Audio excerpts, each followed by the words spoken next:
these guys are making a couple $100,000 a month and they have no employees, no risk, no overhead, no office. They have nothing. They have none of the things I have to deal with to go make that same amount of money.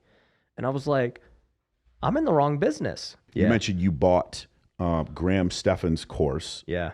And it was on you. It wasn't on real estate. It was on YouTube. Yeah. Can you talk about what you learned from that? And like, is this the first course that you buy? I don't know if it's a high ticket course. I don't know how much it is, but is this the first course you buy? No. Everything Graham does is low ticket. Okay. We're buddies now. Yeah. But no, so I had been investing in education for a long time. I mean, I'd been in business masterminds, paid 30 grand plus. And so, it was natural for me to say, okay, if I want to get into content, what do I do? So, long story short, how it happened was I was already crushing it in real estate. So I was flipping 100 plus houses a year, and we're locked up during the pandemic. I literally have 50 house flips going on here in Vegas. And I'm like, man, are these all about to go under? Like, everybody's talking about, who knows, right? So I start getting some DMs on Instagram. At the time, I had like 10,000 Instagram followers. That was it. I didn't have a TikTok. I didn't have a YouTube. I didn't have any of this stuff. And they were like, Ryan, you should make YouTube videos, dude. You'd be really good. And I was like, why would I make YouTube videos? That's stupid. Like, why? And they're like, dude, YouTubers make a lot of money. Like, you could really crush it. And I go, send me who these YouTubers are that are so good. So people send me Graham. They send me Meet Kevin, these guys who are now my friends. And I start watching their stuff. And I'm like, okay, so these are the real estate guys. Like, how much real estate do they do?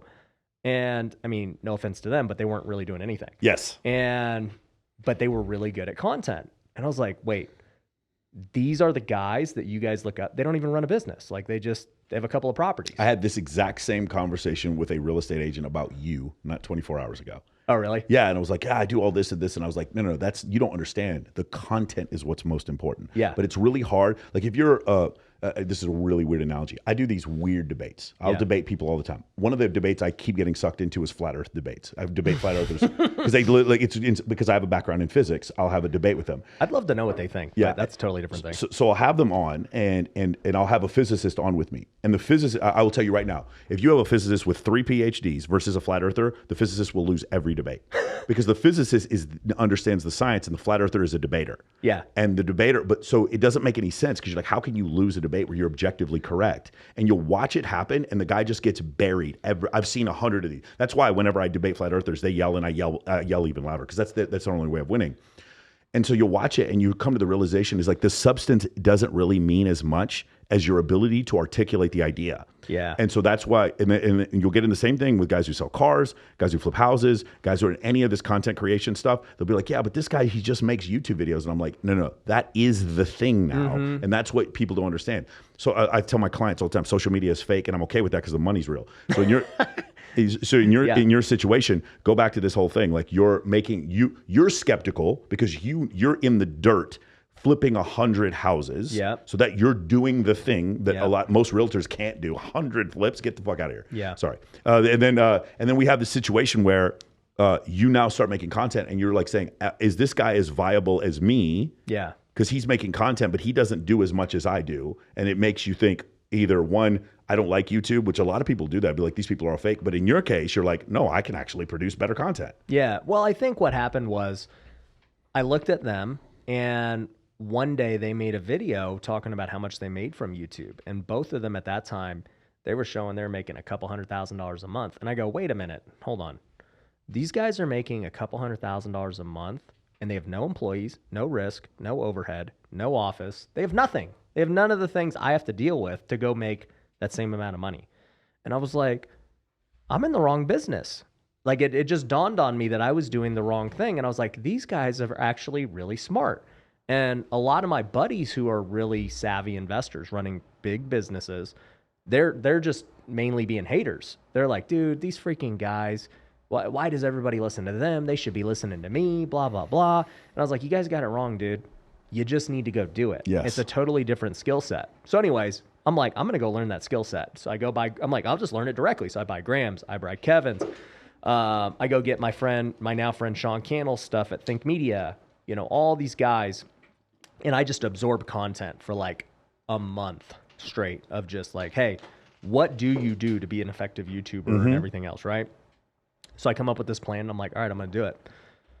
So I start making content and, obviously the couch flipping was one thing, but the big takeaway that I learned was kind of like what you said was, man, dude, don't hate on it. Just do it. Yes. And I think that there's two types of people now creating content. Well, there's two types of people in the world, right? There's the person doing it and there's the person talking about it. Okay. Most people would say, well, the person doing it, man, everybody should respect them and blah, blah, blah, right? It's like, it's true, but I mean, just think about what's been happening well before social media. Think about guys like Stephen A. Smith and whoever else that talk about it. Nobody respects Stephen A. for anything he's ever done. I used to work with Skip Bayless at Sports Radio 1310 The Ticket in Dallas. Yeah. He never, I don't remember him throwing any touchdowns. No. So like no athlete respects Skip Bayless, but you look at the career they've built and the longevity and like they're crushing it. Those two guys kill it. Yeah. And so it's like you make a lot of money talking about the thing. Now, here's the thing. The most successful people do both. Yes. So, when Tom Brady goes and signs a new deal for $30 million a year plus to go be an anchor, it's like, well, yeah, he's earned it. He did both. And so that's how I looked at it with YouTube and business. I was like, well, if you actually do both, you're going to kill it. And I actually think that's what's happening now. It took years for it to happen, but all the guys you had just mentioned that are big on YouTube, the Hormozis and Patrick and these other guys, it's like they're the ones now getting all the traffic because all of these people who had no options, they were only watching YouTube only people before, are now saying, well, these entrepreneurs are just as good, if not better, at creating content. And it's actually like from experience. So let me go watch their stuff instead of the stuff we used to watch.